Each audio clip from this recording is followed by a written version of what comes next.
Osée 12. Le peuple d'Éphraïm me cerne de mensonges, la communauté d'Israël de tromperies. Juda marche encore avec Dieu, il est fidèle parmi les saints. Éphraïm se repaît de vent, et à longueur de jour, il court après le vent d'Orient. Il multiplie la fraude et la violence. Il fait alliance avec Assur et porte de l'huile en Égypte. Contre Juda, l'Éternel intente un procès. Il va châtier Jacob pour sa conduite, il le rétribuera selon ses actes. Dans le sein de sa mère, il supplanta son frère, et dans son âge mûr, il lutta avec Dieu.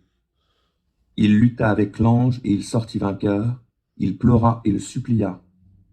Il rencontra Dieu à Béthel, et là, Dieu nous parla.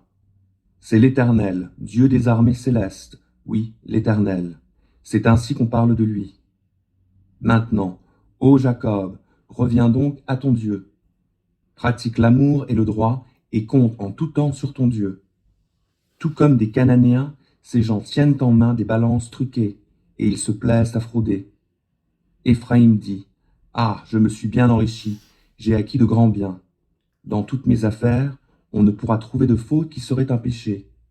Moi, je suis l'Éternel ton Dieu, depuis l'Égypte, et je te ferai de nouveau habiter sous les tentes, tout comme au jour où l'on célèbre la fête des cabanes.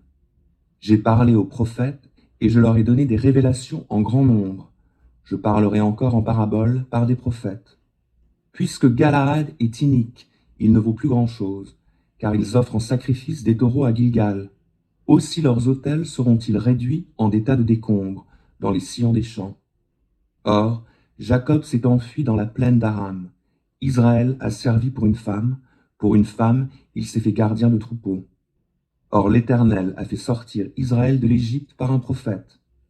Par un prophète, Israël a été gardé.